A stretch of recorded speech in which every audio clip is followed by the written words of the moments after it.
함께 은혜 받으실 말씀은 누가복음 2장 11절에서 14절까지의 말씀입니다. 누가복음 2장 11절에서 14절 말씀, 신약성경 90쪽에 있습니다. 제가 봉독하겠습니다. 오늘 다윗의 동네에 너희를 위하여 구주가 나셨으니 곧 그리스도 주시니라. 너희가 가서 강포에 쌓여 구유에 누워 있는 아이를 보리니 이것이 너희에게 표적이니라 하더니 호련히 수많은 천군이 그 천사들과 함께 하나님을 찬송하여 이르되 지극히 높은 곳에서는 하나님께 영광이요 땅에서는 하나님이 기뻐하신 사람들 중에 평화로다 하니라. 아멘. 우리 옆에 있는 분들 한번 인사하겠습니다. 메리 크리스마스. 네. 지난 주일날 제가 이쪽 배너에 있는 말씀, 오늘은 저기 있는 걸 한다고 말씀을 드렸어요. 여기 뭐가 빠졌다고 그랬죠? 예, 너희가 빠졌습니다. 구주가 나셨으니 곧 그리스도 주시니라. 이게 무엇을 의미한다고 그랬죠? 믿음과 소망이라고 그랬어요. 그래서 저는 여러분들이 오늘 성탄절, 우리를 위하여 구주가 나신 날입니다. 구주가 나셨으니, 구원주가 나셨으니 여러분 모두가 구원을 꼭 받으시기를 바랍니다. 그 구원이라는 것이 죽어서 천국 가는 구원만이 아니라 이 힘들고 난망한 어려운 삶 속에서 여러분이 고민하고 염려하고 갈등하고 풀어야 될 숙제와 또 내일부터 인생에 헤쳐나가야 될 그 모든 걸음들에 나로서는, 우리로서는, 세상으로는, 사람으로는 답이 없는 그 길을 예수님이 우리의 풀어주시는 해결자가 되시고 구원주가 되시는 줄 믿습니다. 그래서 매일매일 날마다 때마다 일마다 구주이신 예수님으로 여러분이 구원을 받게 되기를 주의 이름으로 축복합니다. 누가 구원을 받죠? 믿는 자예요. 그래서 믿음이에요. 믿고 소망하고, 그래서 소망이 없고 또 희망이 품절인 이 시대에 여러분만큼은 희망을 누리고 희망을 말하고, 그래서 여러분 때문에, 우리 때문에 이 땅 가운데 희망이 전파되어지는 그런 축복이 있기를 주의 이름으로 축원합니다. 이제 오늘 두 번째 목자들이 노래한 하늘에는 영광 땅에는 평화, 이 하늘에는 영광 땅에는 평화에도 빠진 글자가 있습니다. 무엇이 빠졌죠? 가운데를 놔야 되겠네요. 성경을 방금 읽었지 않습니까? 하늘에서는 하나님께, 이게 원래 성경에는 이게 없고 지극히 높은 것에서는 하나님께 영광이에요. 하나님께 영광이에요. 땅에서는 누구에게? 하나님이 기뻐하시는 사람에게 평안. 그래서 하나님께 영광, 사람에게 평안. 자, 이것이 의미하는 바가 무엇일까요? 오늘 구주가 나셨으니 곧 그리스도 주시니라. 이것을 통하여서는 우리가 믿음과 소망을 붙잡자고 그랬어요. 그래서 실제로 예수님이 여러분의 믿음의 근거가 되고 여러분의 소망의 실자가 되기를 바라요. 그러면 우리가 그 믿음으로 소망을 가지고 구원을 받고 매일매일 구원을 받고 또 내일도 희망차게 또 살아갈 수 있는 그런 존재가 되었다면 그럼 어떻게 살아야 되겠습니까? 여기에는 첫 번째로 사명이 있습니다. 목적이 있어요. 우리 인생에 이제 목적이 달라졌고요. 그리고 그 목적을 가지고 살아야 되는 사명이 있습니다. 우치무라 간조라고 하는 일본의 유명한 신학자입니다. 이분이 오래전에 일일일생이라는 책에서, 이 일일일생이라고 하는 것은 하루하루가 인생이다라는 말이에요. 그러니까 이 하루가 얼마나 소중한 하루인가를 말하는 겁니다. 여러분의 하루, 오늘 이 하루가 여러분의 인생이, 내 전 인생이 오늘 이 하루라고 생각할 만큼 하루는 너무나 소중합니다. 이 일일일생에서 예수님의 탄생에 대하여 이렇게 말했어요. 자, 보십시다. 지구상에 많은 사람이 태어났습니다. 그런데 예수님이 태어나지 않으셨다면, 예수님께서 이 세상에 오시지 않으셨다면, 만약 그리스도가 세상에 오시지 않았으면 어떻게 되었을까? 세상에 공자가 있어도, 석가모니가 있어도, 마호메트나 플라톤이 있어도, 알렉산더나 시저가 있어도 만약 그리스도가 없었다면 어떻게 되었을까? 예수가 없는 나는 전쟁터에서 수많은 적들을 물리치는 훌륭한 전사가 되었으리라. 국가를 해치려는 적들을 섬멸하는 대장부가 되었으리라. 혹은 가난한 사람을 돕기 위해 내 한 몸 내어주는 자선가가 되었으리라. 그러나 그리스도가 없었다면 죄를 용서받는 기쁨, 하나님의 아들이 되는 기쁨, 나는 죽고 하나님 안에서 살아가는 기쁨, 부활의 소망, 영생의 소망, 그리스도 안에서 받을 수 있는 하나님의 이 모든 선물들을 나는 받지 못했을 것입니다. 만약 그리스도가 오시지 않았다면 영웅 호글로 위인으로 이 세상에서 칭송받고 잠시의 기쁨과 평안을 맛볼 수 있을지 몰라도 하늘의 신령한 기쁨과 영생의 축복을 누리지는 못할 것입니다. 그랬어요. 우찌무라 간조뿐이겠어요. 오늘 우리도 마찬가지예요. 이 예수님이 이 땅에 오심으로 우리의 구주가 되심으로 우리는 새로운 존재가 되었고 영원한 영생의 소망과 하루하루를 승리할 수 있는 그 놀라운 소망을 가진 자가 된 줄 믿습니다. 그러면 어떻게 사셔야 되겠어요? 우리가 이 부분에 절대로 실패하면 안 돼요.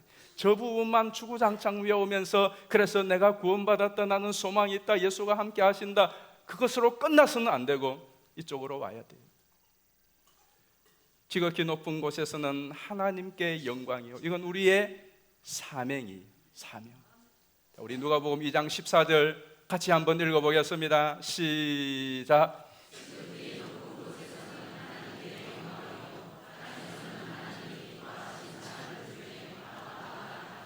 아멘.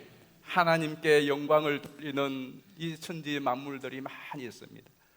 태양빛 하나도 하나님의 영광을 선포하고 또 들에서 지저귀는 저 새들도 하나님의 영광을 노래하고 들풀들도 그 꽃들도 하나님의 영광을 노래하고 작은 짐승들도 하나님의 영광을 노래하고 자연 천지 만물의 경이로움이 하나님의 영광을 다 노래하고 온 우주 만물이 다 힘을 합하여 하나님의 영광을 노래한다고 하여도 예수 그리스도가 하나님이신 그분이 독생자가 되어 이 땅에 태어나셔서 하나님의 영광을 선포하는 것보다는 못하는 것입니다.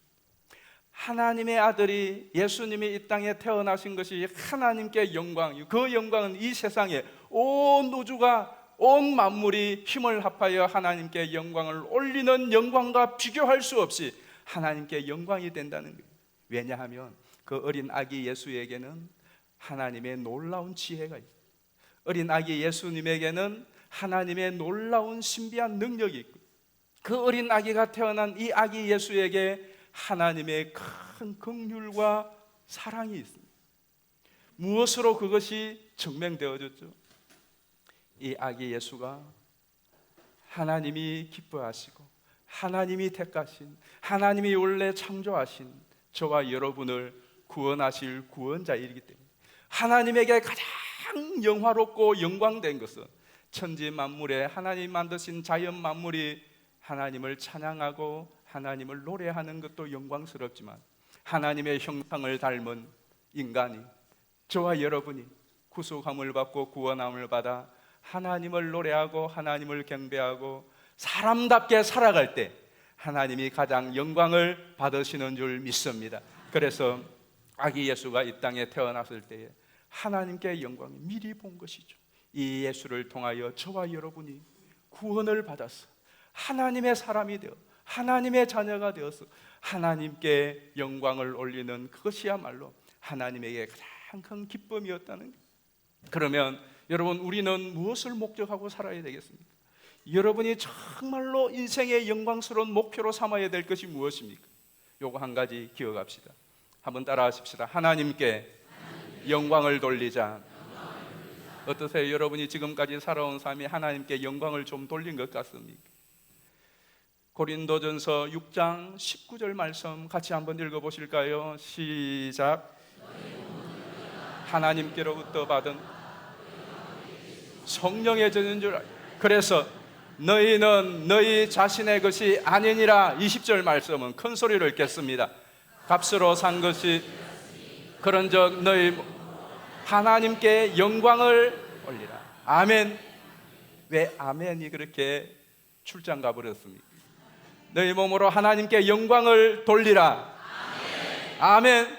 그래서 오늘부터 여러분의 몸으로 하나님께 영광 돌리는 삶을 사시기를 바랍니다. 하나님이 싫어하시고 하나님이 미워하시고 하나님의 얼굴에 먹칠을 하고 하나님의 영광을 훼손하는 그러한 내 육체의 삶이 아니라 하나님의 얼굴을 빛나게 하고 하나님의 영광을 빛나게 하고 하나님의 영광을 드러내는 여러분의 발걸음, 여러분의 손길, 여러분의 삶이 되기를 주의 이름으로 축복합니다. 그 다음 땅에는 하나님이 기뻐하시는 사람에게 평화를, 사람에게 평화. 그럼 이것은 우리의 사명이에요. 그럼 우리는 하나님께 영광을 올리는 삶을 살아야 되는데 하나님이 가장 영광스럽게 생각하시는 게 뭘까? 우리가 어떻게 살면 하나님께 영광이 될까? 많이 있겠지만은 우리가 이 땅에 평화의 사람이 되는 거예요. 하나님 땅에서는 하나님이 기뻐하시는 사람들 중에 평화다. 여러분, 이 말씀의 의미가 뭐냐 하면 하나님이 기뻐하지 않는 사람은 평화를 맛보지 못하는 거예요. 하나님이 기뻐한다는 것은 사실은 하나님을 기뻐하는 거예요. 하나님의 말씀을 믿고 하나님을 의지하고 하나님을 신뢰하고 그래서 하나님의 기쁨이 되는 삶을 사는 사람들에게는 평화가 어떤 경우에도 있다라는 것입니다. 그 보장이 예수 그리스도라는 거예요. 그래서 여러분, 우리가 어떻게 하나님과 연합하고 하나님과 화평하게 되었는가? 예수님이 이 땅에 오신 것이 우리에게 평화를 주기 위하여, 하나님이 기뻐하시는 사람으로 하나님과 연합된 평화를 주시기 위하여 오셨는데 실제로 예수님께서 이 땅에 오셔서 우리의 어떻게 평화가 되셨는가를 에베소서 2장 14절에서 말씀을 하고 있어요. 에베소서 2장 14절 같이 읽어보겠습니다.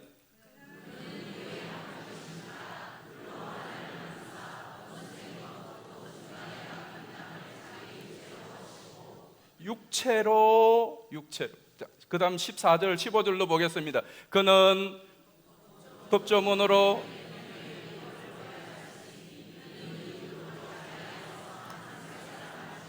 화평하게 하시고 16절도 보시겠습니다. 십자가로 원수된 것을 십자가로 소멸하시고 마지막 17절 다 같이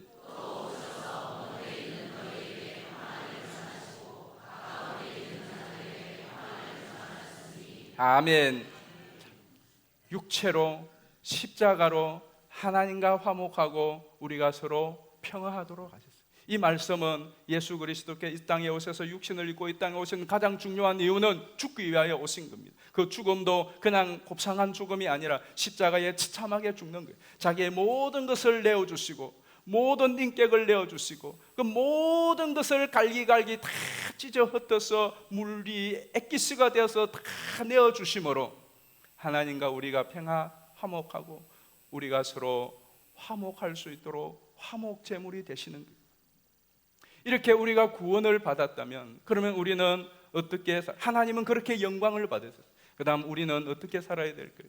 우리가 작은 예수로 살기 위해서 우리도 이 땅 가운데 화목 제물이 사람들을 구원하여 믿지 않는 가족들을 하나님과 화목케 하도록 내 자신을 희생하고 헌신하고 그리고 우리가 서로 우리끼리뿐만 아니라 이 세상 가운데서도 화평하며 덕을 세우며 화친할 수 있도록 우리가 때로는 양보하고 때로는 내가 져주고 때로는 내 자신을 내어주어서 예수님처럼 화평케 하는 것이 하나님께 영광을 올리는 것이고 우리가 이 땅을 살아가야 되는 중요한 사명입니다.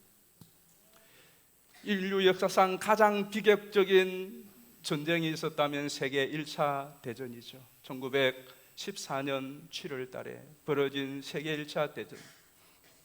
그 1차 대전이 벌어진 당해에 7월 달에 벌어진 그 1차 대전의 전쟁 속에서도 세월이 흘러 첫 1차 대전의 크리스마스를 맞이하게 되었습니다. 그 꽁꽁 언 손으로 고향에 있는 엄마에게 편지를 쓴 한 병사의 편지가 영국 최신청에 의하여서 복원이 되었습니다. 저걸 아무리 판독을 하려고 해도 흘러서 보이지 않습니다. 원본을 구할 길이 없어요. 아무리 인터넷을 뒤지고 도서관을 뒤져봐도 없어요. 어쨌든 저 정도밖에는 구할 수가 없는데 저 내용은 복잡합니다만은 제가 오늘 다 가지고 왔는데 이제 시간상 내용은 생략하겠습니다. 자막만 한번 보여주시기 바랍니다. 저 내용이 무슨 내용이냐 하면 한마디로 크리스마스가 다가오는데 양쪽 90m를 두고 90m 저쪽은 영국군 이쪽은 독일군인데 그들이 성탄절이 되자 총을 내려놓고 그 참호 밖으로 나와서 서로 그날만큼은 성탄절만큼은 총알 한 방 날아다니지 아니하고 함께 모여서 캐롤송을 부르며 또 즐거워했다는 그러한 내용을 어머니에게 편지로 보낸 거예요. 그리고 어쩌면 우리가 사진도 같이 찍었는데 1월 1일 날도 어쩌면 우리에게 휴전이 있을지도 모르겠다라고 하는 그런 편지를 보내었습니다. 물론 여러분들도 1차 대전 때에 서부전선에서 동부전선에서 성탄절날은 그 전쟁이 치루어지는 종식되어지는 1918년까지 성탄절이 되면은 적군이 서로 화목하고 그날만큼은 전쟁을 쉬고 일시적이지만은 평화를 누렸다는 그러한 수많은 담화들을 우리가 알고 있습니다. 저는 저거를 보면서 지금 이 우리의 시국이 갈수록 갈등과 분열과 분노와 시기와 질투의 골이 깊어지는 이때에 정말 성탄의 진정한 의미가 필요하지 않겠습니까? 여러분은 어떠세요? 여러분의 가족과 여러분 관계들 속에서 정말 하늘에서는 영광이 땅에는 평화라고 하는 이 수많은 문구들이 다시 한번 우리의 신앙의 전의를 불태웁니다. 우리의 신앙의 각오를 새롭게 하는 그런 결단이 되나요? 전 여러분 그랬으면 좋겠습니다. 그래서 첫째는 여러분에게 먼저 평화가 있기를 축복합니다. 여러분의 마음에 분노가 있고 우울이 있고 불안이 있고 또 세상에 대한 그러한 갈등과 아픔과 이 모든 것들을 이 성탄절에 주님, 구주가 되시는 그 주님 앞에 내 영혼의 구원을 주시는 그 주님이 나를 미움에서 분노에서 질투에서 시기에서 이 갈등에서 구출해 주실 구주인 줄 믿습니다. 그래서 그분으로 인하여 여러분들의 마음에 먼저 평화가 있었으면 좋겠습니다. 여러분의 가족 간의 화목과 평화가 있기를 축복합니다. 여러분들 때문에 여러분의 직장에 평화가 있기를 주의 이름으로 축복합니다. 그래서 메리 크리스마스인 거예요. 얼마 전에 우리나라에 스크랜턴 상이라고 하는 지금으로부터 약 130년 전에 이화학당을 세운 선교사님이죠. 그분을 기념하여서 여성인권 또 여성들의 지위를 확보한 일에 공헌한 사람들에게 주는 상이 있어요. 그 상을 받기 위하여서 IT의 선교사로 있던 헬렌 김이라고 하는 본명은 김혜런입니다. 정치에 관심이 있는 분들은 잘 아는 분이죠. 통일한국민당의 정책 보좌관도 하고 그랬던 분이십니다. 이분이 이제 정치계를 떠나서 그리고 저 누엔에서 IT 지진이 났을 그때에 IT의 그 구호를 위하여 갔다가 그냥 거기에 아이들 때문에 선교사로 헌신을 하였어요. 그리고는 10년이 12년이 넘도록 지금까지 IT에서 선교 활동을 하고 있는 분인데 이분이 지금 IT가 2021년도에 대통령이 살해되고 또 그리고 나선 후에 의회가 해산되고 지금은 90개의 무장 갱단에 의하여서 나라가 지금 움직이고 있습니다. 그러니 그 날마다 죽음과 총살과 그리고 약탈이 자행되어 아이들은 마약과 영양실조로 막 죽어나가는 언제 죽을지 모르는 밤마다 총성이 울리는 그곳에서 그 아이들을 돌보면서 이분이 이제 구호활동과 교육과 그런 복음을 전하는 일을 하고 있는데 그분도 그냥 생명을 하나님께 맡기고 언제 죽을지 모르는 그 위험 속에서 살아가는 거예요. 그래서 이분이 스크랜턴 상을 받기 위하여 한국에 온 것을 알고는 신문사들에서 인터뷰를 한 거예요. 그 인터뷰 내용이 이제 실렸었는데 그 인터뷰에 많은 내용인데 제일 마지막에 기자가 이런 질문을 했어요. 제일 마지막 질문인데 어떤 질문을 했느냐 하면 이분에게 IT에도 올 크리스마스 캐럴이 울려 퍼질까? 지금 그 IT에도 대통령이 없고 의회는 해산되고 90개의 무장갱들이 날마다 작탈과 살인 행각을 벌이는 그 IT 땅에 마약과 영양실조로 죽어가는 그 아이들이 절비하고 있는 시체가 뒹구는 그 땅에도 올해에 크리스마스 캐럴이 울릴까요? 근데 이분이 웃으면서 이렇게 답을 했어요. 한번 보실까요? 물론이다. 마른 뼈들이 일어나고 힘줄이 생기고 살이 붙는 기적이 일어나도록 아이들과 함께 소리 높여 노래할 것이다. 희망을 선포할 것이다. 아멘입니까? 정말로 갈수록 희망이 없고 어두운 그때에 현실 때문에 우울하고 낭망하는 것이 아니라 그 현실 속에서 여전히 구주가 계시고 하나님께서는 그 구주 예수 그리스도를 믿는 자들을 통하여 일하고 계심을 믿고 소망하는 사람들은 그 땅에서도 소망을 노래할 수 있는 겁니다. 예수님 때문에 저는 이 어렵고 힘든 시국에 이 성탄절을 맞이하여 우리를 위하여 구주로 태어나신 그 예수 그리스도를 믿는 믿음과 소망 가운데 반드시 하나님께서는 우리를 영화롭게 하실 것이고 그래서 하나님이 영광을 받으실 것이라고 하는 그 하나님의 열심이 저와 여러분을 또 이 땅의 수많은 사람들을 반드시 구원으로 이끄실 것을 믿습니다. 그때까지 우리는 우리에게 준 사명을 다합시다. 그 사명 가운데 하나, 평화의 제물이 되도록 하십시오. 오늘부터 결단하십시오. 나는 이제 언제 또 폭이 될지 몰라. 그러나 오늘 이번 이 성탄절에 여러분 하나 결단해야 될 것이 있다면 나는, 따라합시다. 나는 화평의 제물이 되겠다. 큰 소리로 나는 화목 제물이 되겠습니다.